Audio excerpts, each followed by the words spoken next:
with our second edition we've recorded this evening on Tuesday, the 14th of September, 2021. And it's a very special one this time. We have former City player and manager, Jimmy Gray. Good evening, James. Evening, boys. All right. Hello, Jimmy. How you doing, mate? I'm well, thank you. Right, we've got the usual team here as well, as you heard there. You've got Lee Wood and Jake Ellicott. I think you might say hello as well. Hello, everyone. Hello, Jimmy. Hello, mate. How you doing? Right, Jim, we're going to look back at your time at Clarence Park, which was some great times there. Oh, no, it's before your time. You first got involved down the club working with the youth team, didn't you? You and Graham Goals. How did that come about? It came from a friend of ours who one of his boys played for us, who was friendly with Lawrence at the time. We had a successful EGA side over at Boreham Wood under 16s, and we were looking to get into the midweek league.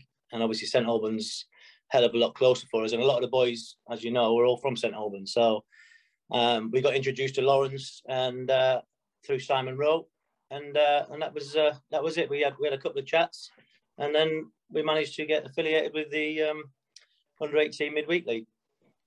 And that team you built there, how long did you run it for? A couple of years?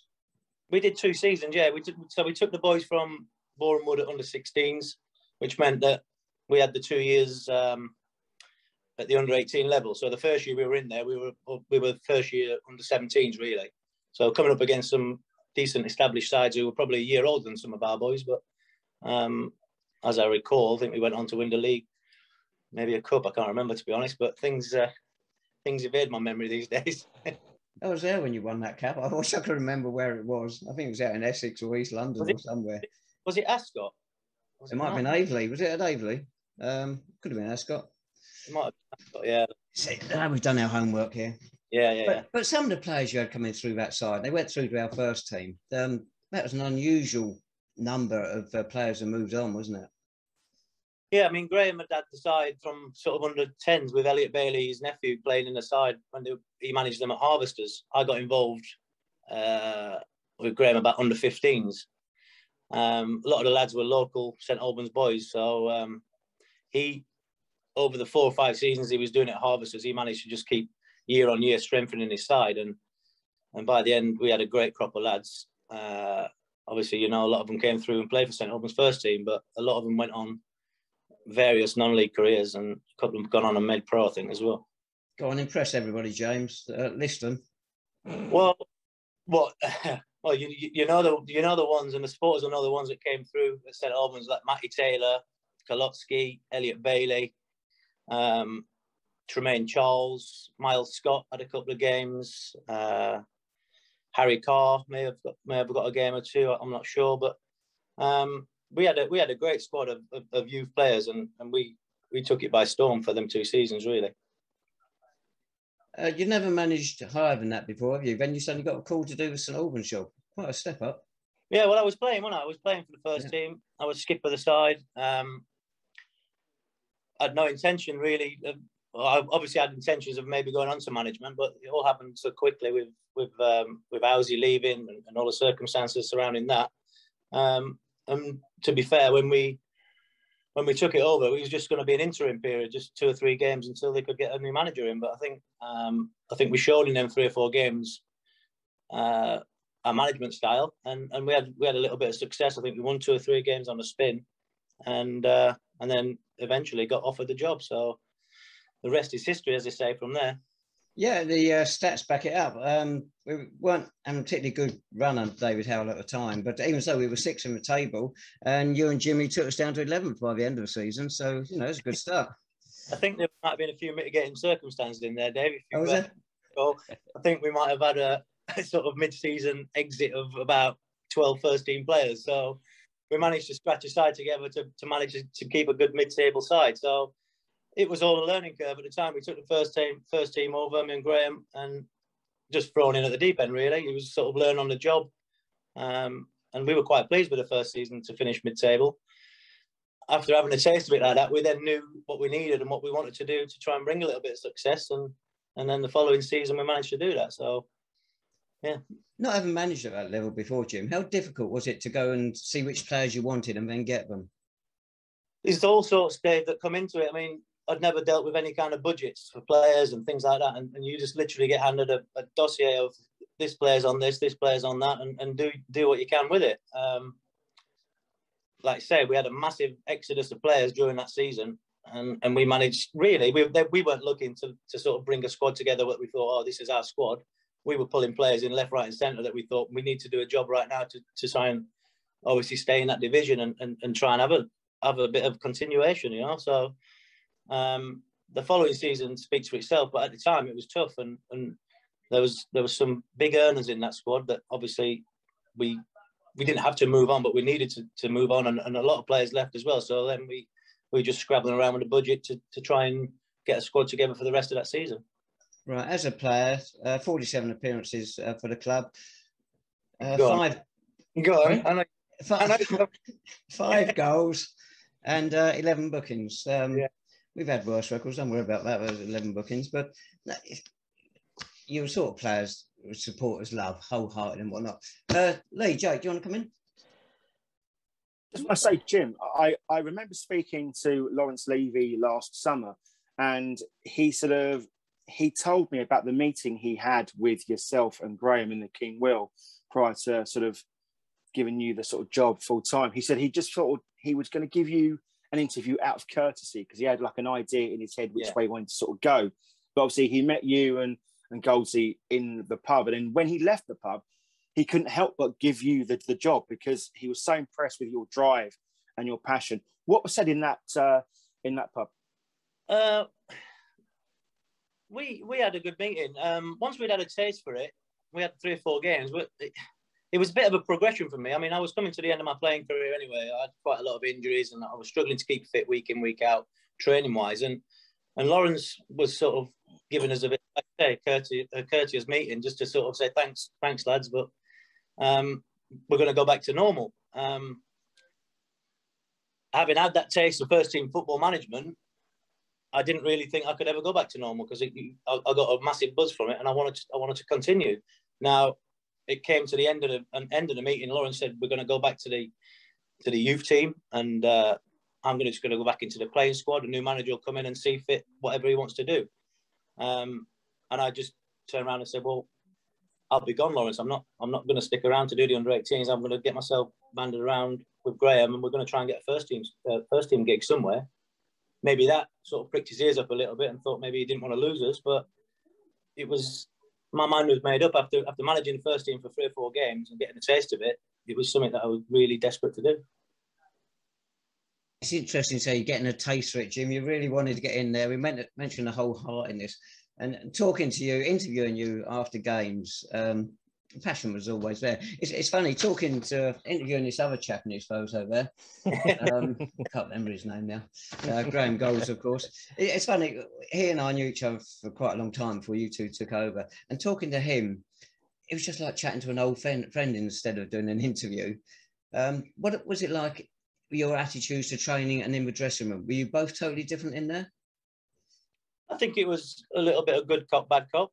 Graham was always diplomatic behind the scenes, and he would go around individually talking to players, and I was probably, as you know, seen as a bit of a front man. Graham wasn't bothered about doing after the games and speaking about the games and things like that. So it was we didn't decide who was going to do what. That's just how it worked out. We worked really well together. We had some good success at youth level, and obviously again we had some good success with the first team, and he's got a massive knowledge on football, and whatever people may think about him, you might have seen me in the papers and doing interviews, this, that, and other, but behind the scenes, Graham was doing a lot of the thinking, and he's a deep thinking man, especially about football. And I wore my heart on my sleeve, and sometimes we'd get out my pram a little bit, and he would sort of pull me back down and say, "Look, we'll be all right," or maybe we should try this, we should try that, and we'd always come to the conclusion by 3 o'clock on a Saturday, and we'd speak about certain players and different players. But we were in total agreement by the time 3 o'clock came around on Saturday. So we worked really well together. Right. So start of your first full season then. It was the Hearts Charity Cup tie away to Hemel Hempstead Town. And if it's the right one here, a chap called John Frendo scored. That must have been one of your most significant signings.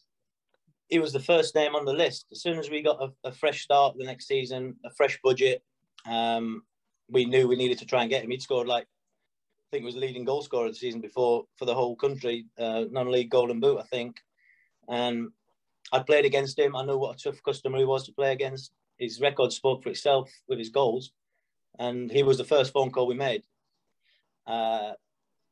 He didn't sign straight away. He made us wait a little bit, but we just kept badgering and pestering. And in the meantime, we were looking at other players like Lee Chappell and Paul Bastock. Another one was massive signing for us to bring back in with his experience. And by the start of that season, we'd managed to... It wasn't the squad that finished the season, but we managed to pull off a decent squad together with the budget we had. And Frendo was massive part of that. And you could see first game away at Hemel, where I think he got it on his left foot and curled one into the bottom corner. You could see his goal scoring threat, and he was massive for us that season. That was a free kick, wasn't it, Jimmy? Where he bent it right round the wall. Did he get two? I think he might have got two. I think he probably did. Yeah, but yeah, I mean, he was just a goal machine, and anything knocked up long to him, he could control. He was good with his feet. He was good backing into defenders, and he had a hammer of a left foot, as you could see that season. Paul Bastock, did you go to him or did he come to us? I went to him, yeah. I'd known Bastock from years and years back when my brother played at Boston, and he played with him. I think I was speaking to maybe Benny Martin about sort of players past and present, and Bastock, I just got his phone number. I can't remember where I got it from, but I just gave him a call. He was interested straight away. Obviously, loved St Albans. The only downside to it was that he wasn't going to be able to commit to any kind of training, which at the end of the day, in that level of football, it's football. We play Saturday, Tuesday every week. So training on a Thursday night wasn't too much of a problem for us. It was just the experienced kind of guy that we needed to try and bring in. And again, he was another one that was absolutely superb that season for us. You talk about the squad you put together over that sub. When you reached the start of the season, how confident were you that you put together a squad that you thought could compete? Didn't have a clue. I'm not going to lie. We didn't know. I spent all my playing career in the Ryman Premier really at Wealdstone. Didn't have a clue about Poole Town away on a first game of the season. Didn't know nothing about them. Knew nothing about their players. I just knew that we had some decent players. Never thought for 1 minute that we were the finished article. And lots of teams will tell you that. I mean, teams that get promoted every season, if you look at the side that started the first game of the season compared to the one that finished the last game of the season, there'll be 5 or 6, maybe 7, 8 changes in there. So we just wanted to be a competitive team. We wanted to try and find our feet as managers and be competitive. And the first game wasn't great, to be honest. I think we lost 2-1, I think. And maybe we were a little bit unlucky at that game, but coming back on the coach, from Poole away on the first game of the season, I never thought, we're going to be a promoted side this season, but it just evolved over the season and we got some momentum. And the biggest signing for us that season was Ram Marwa by a mile. We brought him in and we back.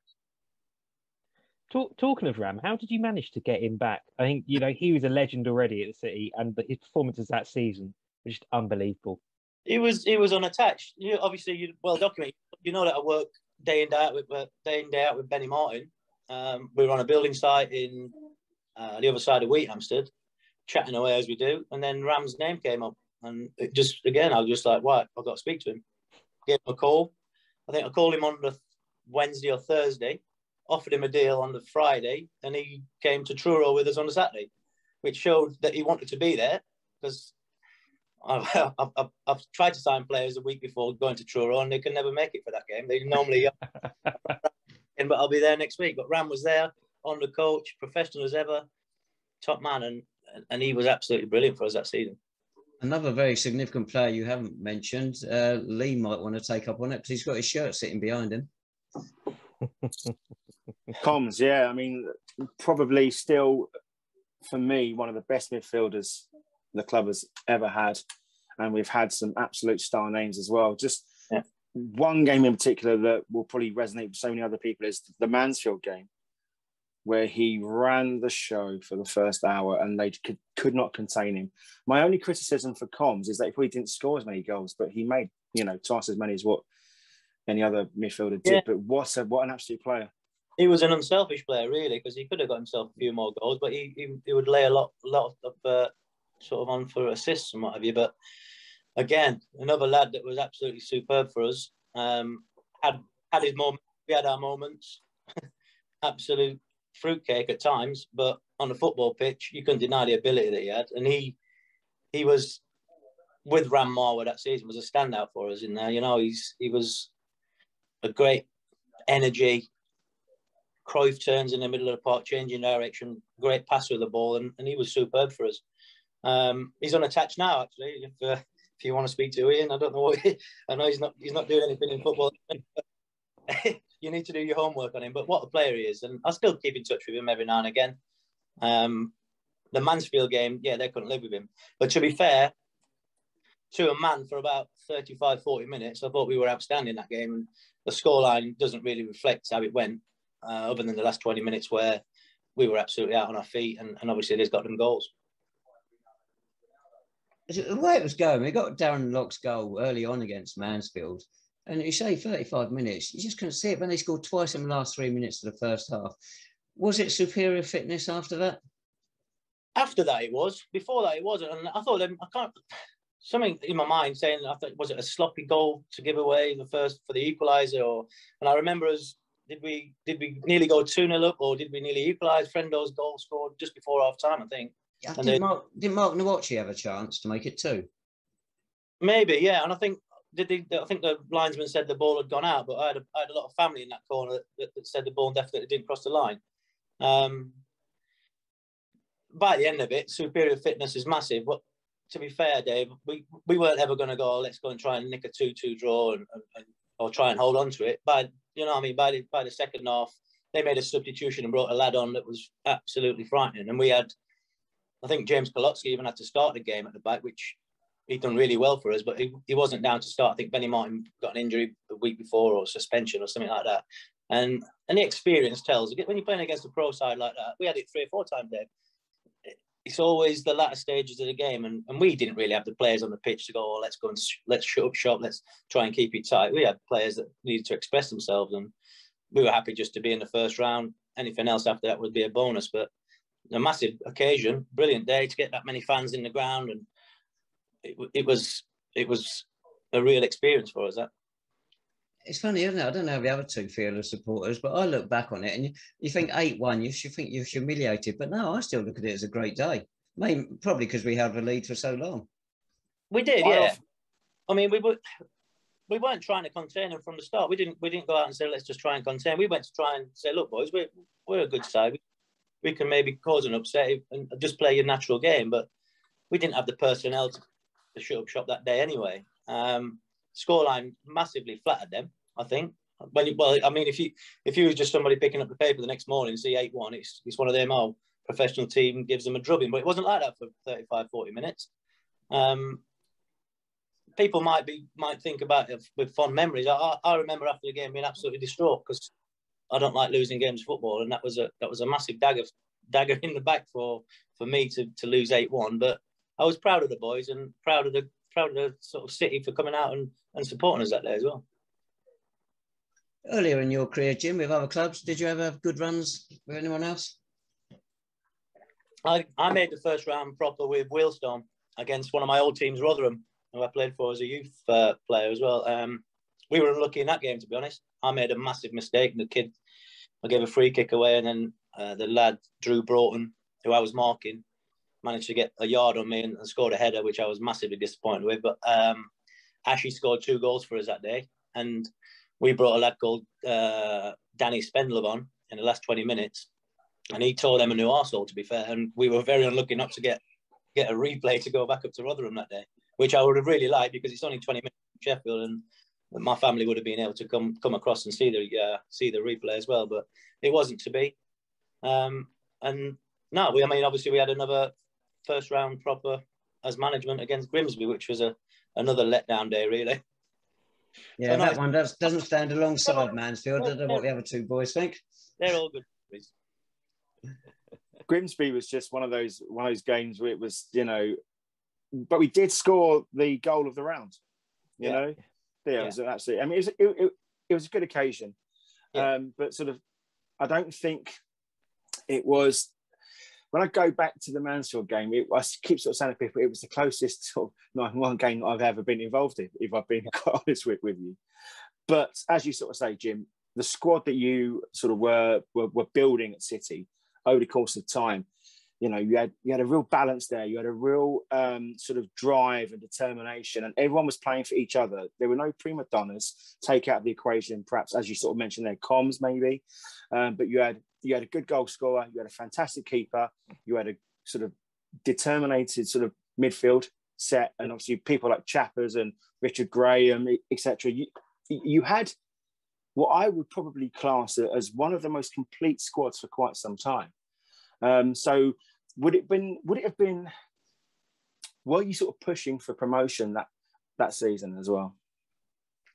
That's the season we got promoted, but we weren't really showing promotion form until towards the end. But we had, like you said, we had such a strong squad, an experienced squad as well, and that's something that we really worked on. We brought in Chrissy Waters, we brought in Steve Wales, we brought in Tom Ward at the back. We changed it around that season. We had obviously Benny Martin, James Comley, Frendo, Chappers, Howie Hall that season had a great season for us. He was solid, never let us down. And we just got a real momentum towards the end of the season. But Dave might be able to even tell you, he probably can't tell you who was left out of the squad for the playoff final at Chesham. But I know there was 4 or 5 fit players that didn't get into that squad. And we made a conscious decision about 6 to 8 weeks out that we were going to go for it now, and we weren't going to think about budget too much and think, oh well, we can't play him this week and we might have to cut him off the cloth. We went as strong as we could, and we brought I remember we bring Kerry Gilbert at some stage in, who didn't play that many games, but he was there or thereabouts. Sam Corcoran, we brought him in mid-season, and we had such a strong squad on paper. But Chesham had been flying that season, and they were the favourites. Don't get me wrong; they were the favourites at home to beat us. But after the first 10 minutes, when they got their tails in front, and then once we equalised, there was only one team who was ever going to win that, and that is because we had that experience on the pitch. Ram Marwa, just outstanding day, and we had to weather a bit of a storm. Don't get me wrong in that game, and it was never going to be easy. But after we equalised, I just felt confident that it was going to be our day, and we were going to get promoted.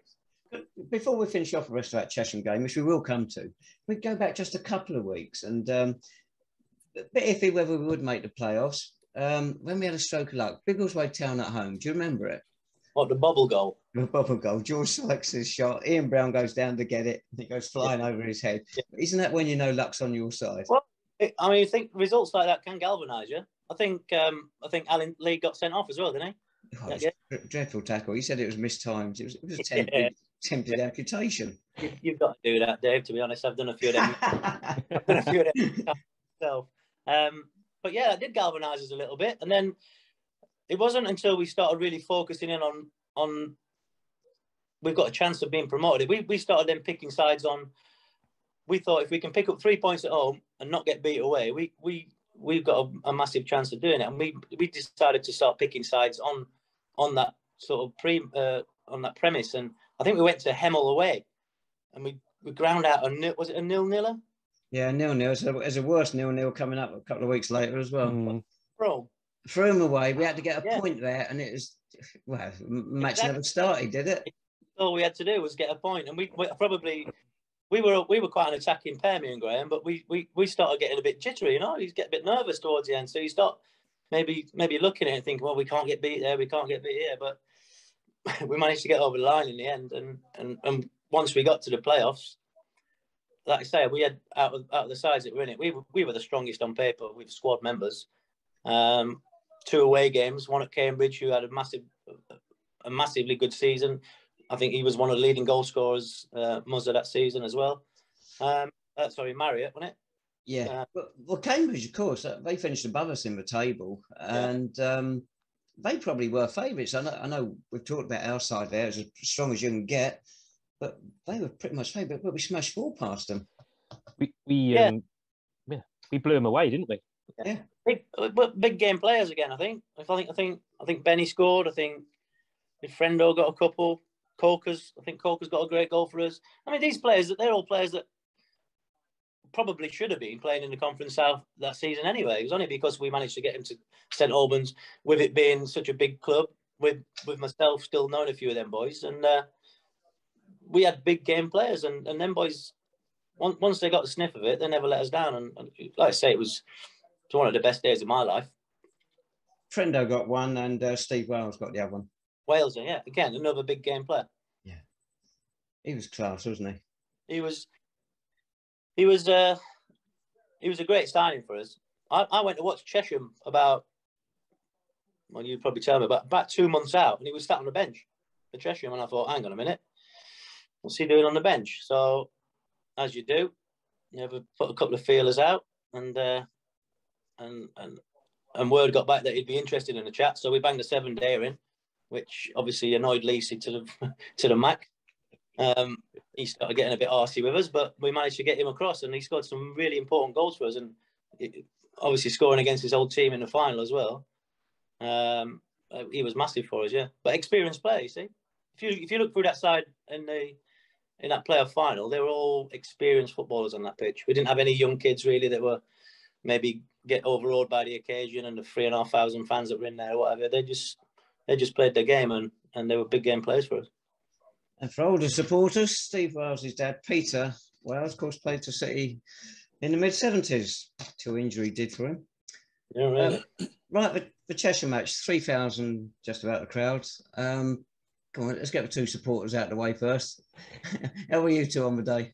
Jim, I have to say, mate, that I've been following the Saints for a long time. I've seen promotions. I've seen us play in the conference. I've seen us play big FA Cup games.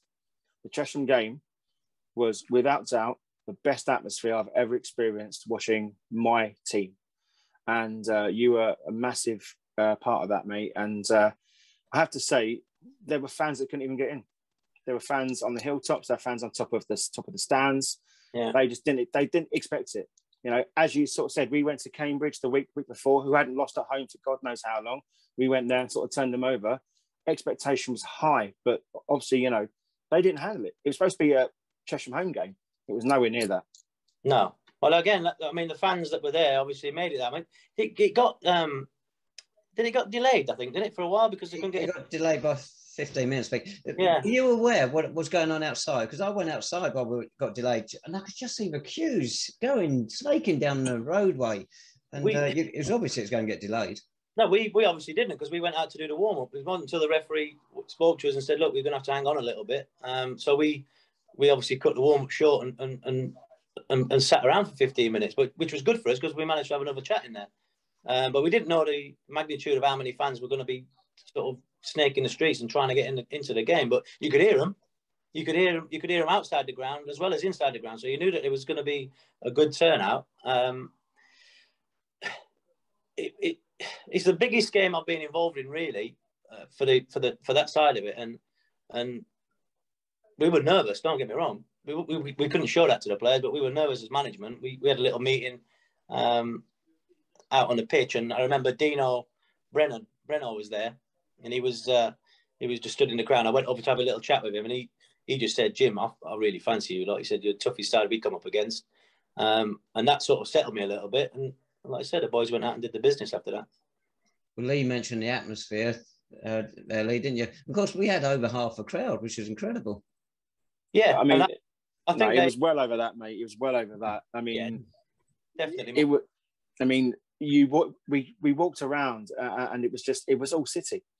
I mean, there were fans there I hadn't seen for about 10 years, and there were one or sort of two Chesham fans in the main stand and a few over the far side. But seriously, mate, it was all City. It really was, and we were making all the noise. No, it was, but it was really sort of testament to also the football that we played. Jim was absolutely spot on. We had a very sort of dodgy first 20, but after that, Wales' sort of first goal settled us down, and you know, it was all good from there, mate. Really. It's Frendo's free kick, wasn't it? Frendo's free kick, but Wales but the Wales goal got us in front and it settled us down, because at 1-1 you're always sort of thinking, You know what I mean? What it could happen. But as soon as Steve scored that goal, he waited for the ball perfect to come across his body. Just on that, I don't know if you remember. Do you remember Keno's pass through for it? Yeah. What a pass that was. Yeah. And all the time Keno played for us, you knew he had that, and he was probably one that we looked at for the Cambridge game that might not have made the start. We were undecided on him for the Cambridge game. I think we had a pre-match meal somewhere, and we sat there, and it was a toss-up between Keno and Watters to start the game, if I remember right. You can have a look, but I think we sat in the pre-match meal before, and we were chatting away, and I think it was one of Graham's masterstrokes, again with his deep thinking, saying that I think these are the games for Keno to, if they're going to be tight, he's got that little bit of ability, that little jink and that vision of a pass that could unlock their defences. And that pass in the final for Wales, it was just pinpoint, and no one saw it because it was a bit of a disguised look-away pass. But fair play to him, because he was the lad that we took from London Colney, I think, or Colney Heath, one of the two, and he was superb for us. We talk about that Cambridge City game. I remember how much that galvanised the city and the supporters, and how confident it actually made me feel, even after going behind so early in the playoff final. That performance at Cambridge convinced me we'd be all right. And after that 20 minutes, there was no doubt as well. But I will mention, I think, is it Lee Chappell's clearance off the line at the back post? What a moment that was. That would have been an own goal, I think, from Benny Martin, wouldn't it? Yeah. Yeah. I think it was a bit of a freak sort of ricochet, if I remember rightly. I have watched it back a couple of times, to be honest, because I like to wind Benny up at work. But Chappers managed to get back there, and Chappers was like, he was like that. He could smell danger. He sensed what was going to happen, and he'd already made that recovery run. And yeah, I think if that had gone in 2-0 down, it would have been very tough from there. So maybe that was the catalyst, but something sparked us. And like I say, there was no looking back, and I was confident from about 20 minutes in. I'm glad you mentioned David Keeney's side. Do you remember when we went to Cambridge City earlier in the season, beat them 3-0? He started that move on the halfway line, and this spindly little midfielder, he goes forward and he finishes it with that header. And I'm always regret the fact that he didn't stay at our level higher, because he should have done. He was very good in the air. For a small lad, he couldn't half leap. I went to watch him 2 weeks ago for Welling. He's still got the ability, but certain things get in the way. You know yourself, Dave, and he's a school teacher now, so I suppose the amount of hours and the time that takes up, I suppose a midweek trip to Chippenham or a trip down to Truro at the weekend when he's got sort of PE classes on the weekend as well, it's just not sort of conducive for him anymore. But ability-wise, you can't take that away from him. He could still do a job at that level, I would imagine. Right, and final whistle at Chesham, 3-1 winners, promoted. Greatest feeling of your career? Yeah, definitely. I mean, it's different managing compared to playing. When you're playing, you play for 90 minutes, and then you have a little bit of a 10-minute in after the game, and then it's all gone. But as a manager, you constantly, the build up to it, the after the event, speaking to you, going around on the supporters, lads giving me a drink on the pitch, and my missus, my family down. It was a massive occasion, and I've got pictures in my house dotted around of that day, and they're up on display. I've only got one other thing, and that's my Wheelstone first team shirt out on display. So memories of, it was an amazing day. The lads went out on the evening. They had a night out in Watford. I think we all went back to the City Club, didn't we? Went to the bar back at Clarence Park. We had a few drinks there. The rest of the lads went out, had a night out in Watford. And I think about a week later, we all went to Marbella for 4 or 5 days. So yeah, from the start of them playoffs to the getting back from Marbella, it was just a massive whirlwind. And yeah, it just sticks in my memory. I'll never forget it. It was brilliant. That photo, Jim, that was taken on that day at Chesham, as you probably remember. But I've got to say, the mayor was much better dressed than you were on the day. I didn't know. Who's the mayor? Is that Paul Martin? Should have been. He's the mayor of Harpenden. Yeah, it's only a matter of time. It was Annie Brewster. It was done out beautifully in blue and yellow, wasn't she? It was incredible. I do remember, yeah. And the Cheshire mare turned up in jeans. I think we won that battle as well. Yeah. So we're promoted. We're up to out of Southern League after, what, 3 seasons or so, into Conference South. And we start off with a defeat at home to Hayes, a rude awakening. How were you facing that season? What did you expect from that season? Maybe is better. We just wanted to stay up. Not going to lie, we didn't. Again, it's another league that we didn't know too much about. We'd seen a few teams. Obviously, we knew a few of our players had played there at that level, but we didn't know what really to expect. We had a good squad. Don't get me wrong. We kept the majority of that squad. We added to it with some bits of quality. You'll have to refresh my memory, but we brought. You lost Bazza, didn't you? Well, we didn't lose Bazza. We had a conversation, and because we were stepping up, and the level we were going to be at, then the training sessions we wanted to get a little bit more professional in what we were doing, and Bazza not being able to train was a bit of a problem because I would have no issues of giving him another season at that level without a shadow of a doubt. But it was just a training situation, a scenario that we couldn't do what we wanted to do, and he was such a vocal figure that when we wanted to do our defensive work, he wasn't there. So we made a decision that we were going to change it, and we were on the hunt for a goalkeeper, and obviously that's when we brought Welshie in. Massive shame to lose Bazza, especially obviously after going out on a high, winning at Cheshire. But we wanted to get really professional that season, the best we could, because we knew it was going to be tough. So we had a meeting and a conscious decision that we were going to let Bazza return back up north, and we were going to go out and get a new goalkeeper. Wasn't a bad replacement, Joe Welsh. He done well for us, Welshie. He was a big lad. He was a local lad. He was keen as mustard. He'd had a bit of experience down at Bromley at that level. He was 6'4", 6'5". So we knew we were going into a physical league. So he fitted the bill really. He never let us down, to be honest. He did really well for us. I remember, obviously we lost that opening game, but I remember we went to Staines on a Tuesday night. And that, I felt in my mind, that really did kickstart. We're in the Conference South, and I think maybe we can compete. That Steve Wells goal he scored, I think it was 2 goals actually, wasn't it, in the end? 2 spectacular strikes. And it was a great evening. Staines Town were established. They had good players. They had Louis Fiofanas, of course. And it was a great result. And I thought, we can kick on from here. Did we were we a goal down? Maybe 2 goals down? Yeah. That was a bit of a turning point for us because it believed that we could win at this level. Hayes and Yedding on the initial Saturday was a bit of a dead game, and you get them first game of the season, you don't know what to expect. You're not really up to full fitness. But Staines was a good test for us, and we managed to come through it. And like I say, the lads got a lot of belief, but us as management as well. We thought, right, okay, we've arrived now. We've seen a couple of teams in the level, and we're not a million miles away, so we can give it a go now. And yeah, I think we went on a little run to start that season, if I remember.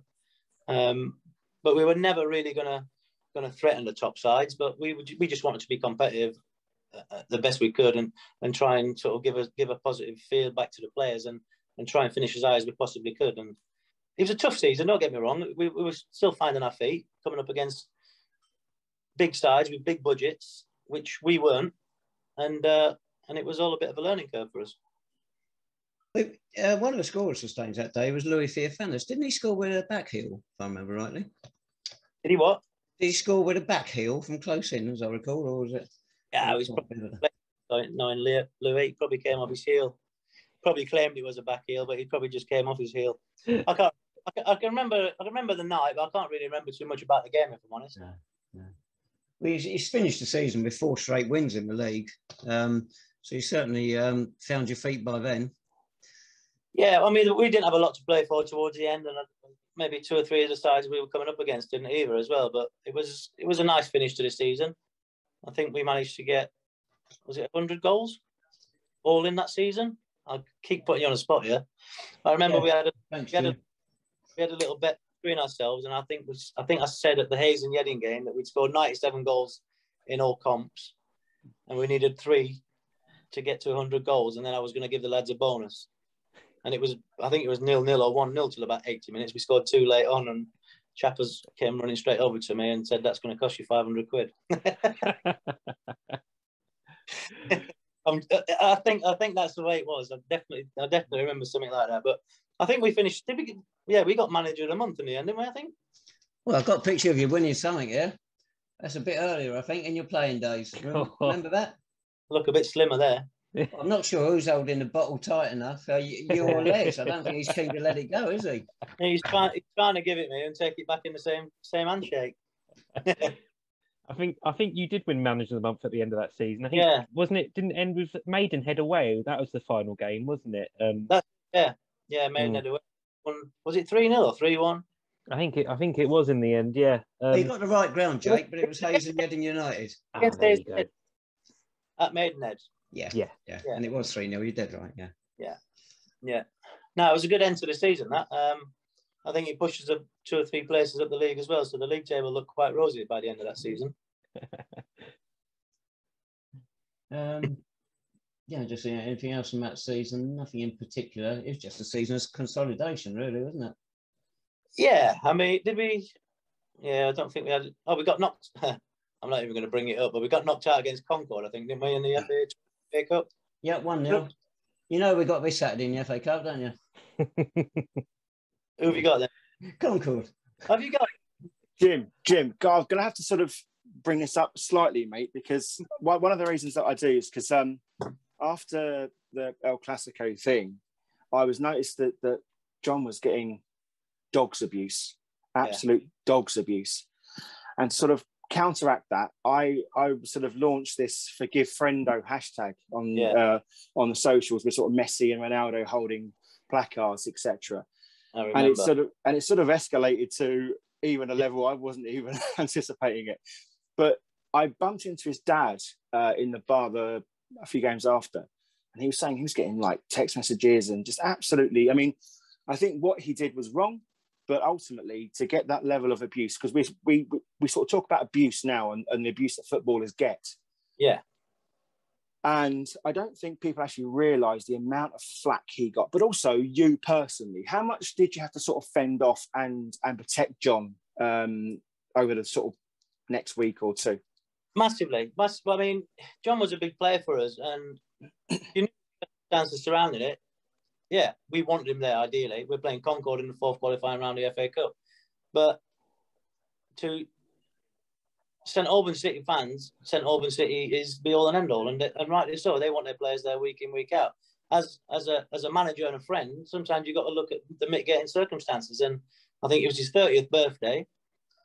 His girlfriend probably didn't realise how much of a big game. And when she booked it, we could have been knocked out of the FA Cup.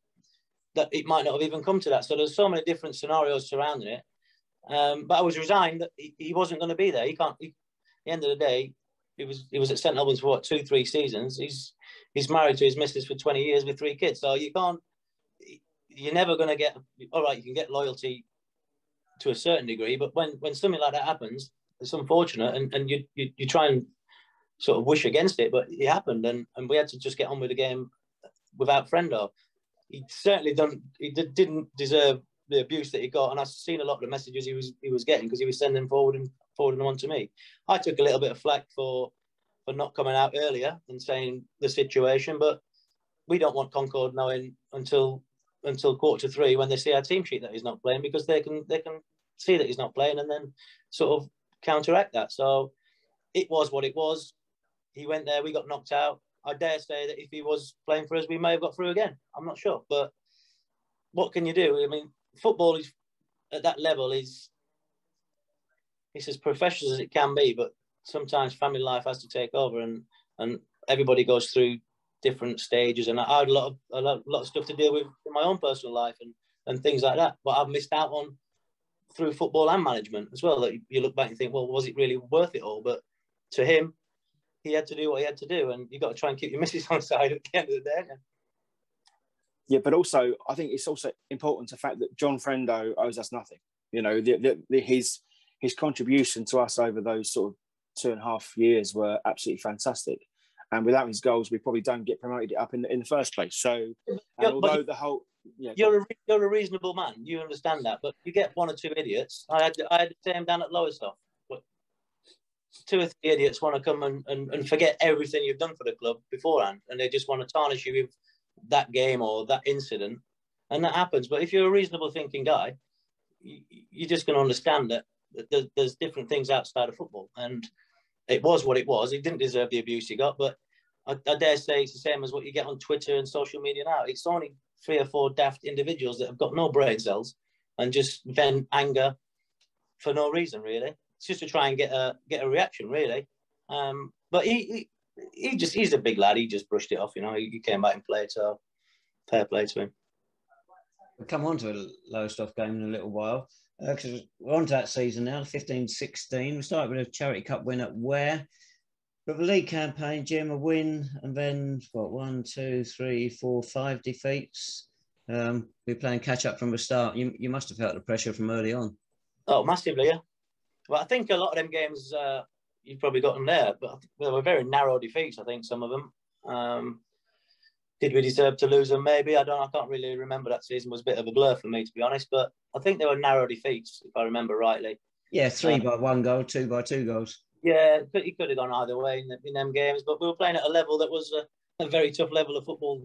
You know what I mean? You're not guaranteed any kind of result, and we had a sloppy start, and when you do that, it's such a hard thing to try and recover. I didn't feel that we had the greatest squad come start of that season. I definitely thought we could have started a lot better, but some of the games we gifted goals away, and some of the games we were just nowhere near it. I remember down at Whitehawk, we got beat 6-0 in a game, and it was so unprofessional of us. So many players not performing that it just started a snowball effect, and we never really recovered it from there, to be honest. I'd imagine you and Graham must have had some interesting conversations then about how you can turn it round. Massively, yeah. Well, it's difficult because we were working within a structure and a budget that we had for that season, and things have moved on, and everything. Every time you spoke to a player that you wanted to try and bring in that you thought could strengthen, somebody else is speaking to him as well, and it's not easy unless you've got a very healthy budget at that level. And I'm not blaming anything on the budget, to be honest, but it could have helped us out if we could have managed to squeeze a little bit more out. We might have got 1 or 2 players that we missed out on to bring in that may well have not only kept us in a job, but would have got us propelled up the league as well. But it was a funny feeling behind the scenes. Me and Graham were starting to not enjoy it as much because of things that were going off that were sort of out of our hands, really, and it never really got going that season for us, and obviously it ended at Lowestoft away. I suppose the high point's getting through to the first round of the FA Cup again, which Grimsby match we've already talked about. But of course, the FA Trophy. Lee, Jake, did you both go to that game at Lowestoft? I thankfully missed it, but I think Lee did. It wasn't pretty. I mean, I actually think it was Tom Bender's debut for the club, wasn't it? Yeah. And it was. I mean, they were flying high in the league below, or the parallel league, or something like that. But again, the squad we still fancied to get something out of the game, and it transpired very, very quickly that wasn't going to happen. I don't know what it was, and it was just really odd. As you sort of say, Jim, it was all about feelings, and you sort of get a vibe of a game, don't you? And it sort of turned really, really quickly. We started really well. I think Kevin Kranz had a bit of a drinking run and should have scored. I think Dave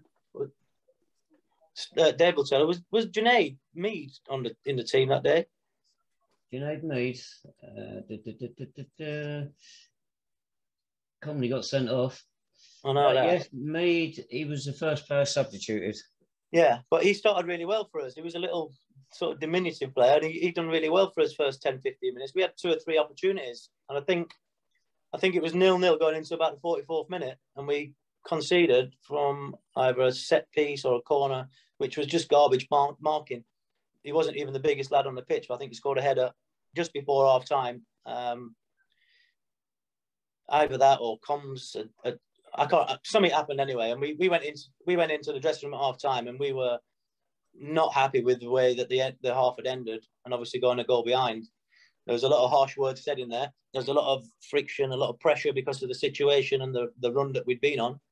And then we came out second half, and comms got sent off within about a minute or 2, and we were never going to recover from there. The lads kept on trying, but we were with the defeats and the run we'd been on, we were never going to recover that game, and everything just sort of snowballed and just came on top, really. The fans were venting their anger, coming around to the dugout, shouting all sorts of crap at me and Graham, and it didn't end like we wanted it to end, put it that way, but... well, I remember, Jim, I was in the gantry on the other side of the pitch, and by the time we packed up and got round into the clubhouse and whatnot, you and Graham had already gone. Had you already decided before the game, if it doesn't work out, you were going to go? No, not before the game. Just with what was going off and some of the things that the fans had been saying. I mean, you know who they are. There was one or two that came around the dugout, and if it wasn't for Graham holding me back, I would probably jumped over the fence and splattered them all over the place, to be honest. Just absolute idiots that have got short memories that want to scream and shout because they've had a couple of beers.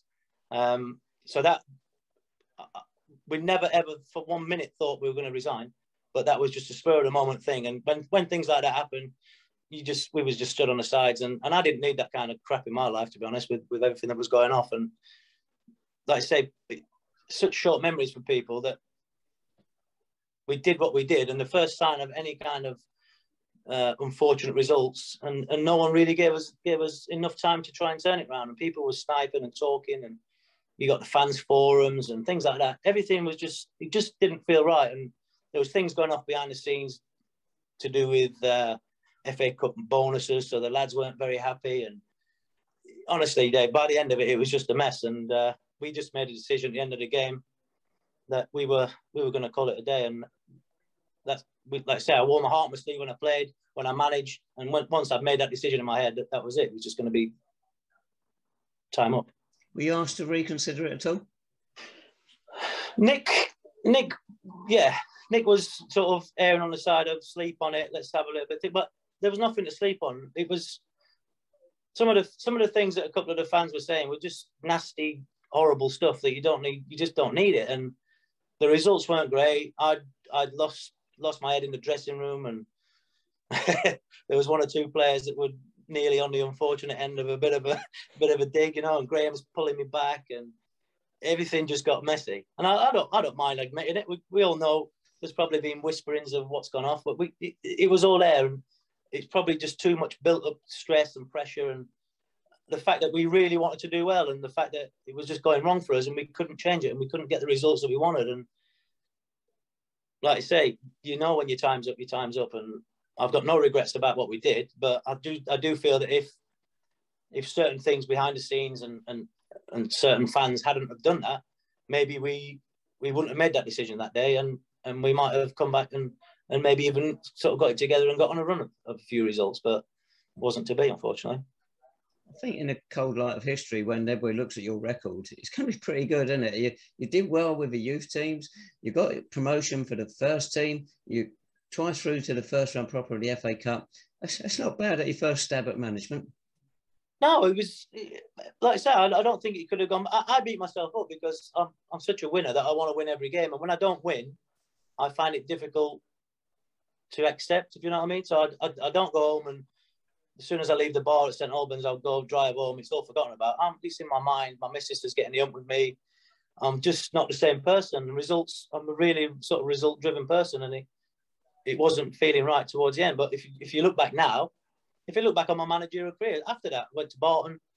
I'd one season there, got them into the playoff final. I went to Hendon, didn't have one first-team player come the first day of pre-season.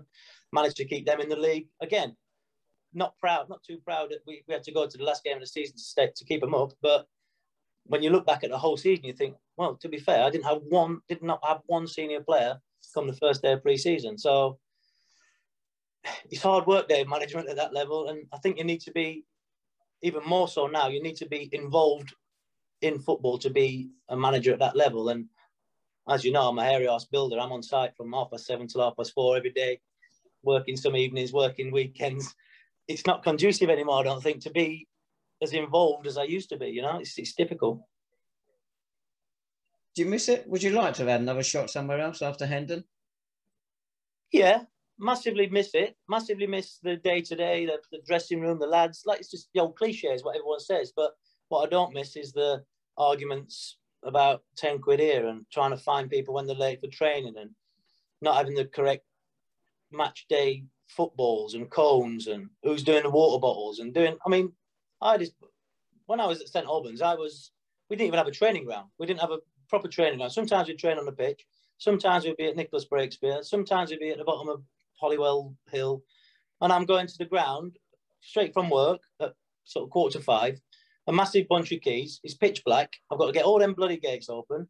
I've then got to get the crisscross scissor gate open to get the balls out, load my van up, load the car up, get the water bottles, take it to some training ground that we might be at that on Tuesday night, but probably not going to be there Thursday night. So then I have to drop it all off. I'm getting in at sort of 11:30 on a night just for training. People don't understand or see the amount of work that managers have to do. And I don't have the energy for that anymore, Dave, to be honest. If I went back in, maybe back into the kids' football, maybe, I'm not sure. You mentioned Ben Martin. You've carried him at work for years, obviously. How would you rate him as a player? Because he was so unfortunate with injuries, wasn't he? How highly would you rate him? Well, I mean, he's had a great career. Don't get me wrong. That's with the injuries. I think he's had 2 promotions from the Conference South into the conference. I don't think he's actually. He did play in the conference with St Albans, didn't he, for a few games? But he was a leader. He was a charismatic lad. He was good in the dressing room with the boys. As he got a little bit older, a bit more experienced, he was good with the younger players for us. Again, he's another player that when he went on the pitch, he wore his heart on his sleeve and he put his head where you shouldn't do, really. But he scored a few goals. I remember he scored a hat trick for St Albans one season, and he's a good lad to have around for a lot of the time. But again, he brings a little bit of baggage because of his situation with his knees, and he can't train sometimes. And these things are difficult. But as a player, when you had him on the pitch, you knew that he was going to lead from the front, and he never really let us down at all, to be honest. Best take Ben out of the equation. An uncompromising centre half yourself. Who would you rate as the best central defender you've managed or played with at any club, not just St Albans? I played with a lad at Wheelstone called Alan Massey. That I think he's still knocking around in the conference. Played for Maidenhead, Braintree. He came from Wickham as a young lad when we was at Wheelstone. He was outstanding. Natural left footer, good in the air, very tenacious in the tackle, quite athletic, quite quick. So he'd be up there. Carl Martin I played with at Wheelstone. I think Benny Martin, Tom Ward. I really liked Tom Ward. I thought Tom was really athletic. Lockie, again, once you got him on the pitch, never let you down. Ian Gale. I thought Ian Gale was a class act when we had him for a little period. I had a lad at Hendon called Yuri Dimore.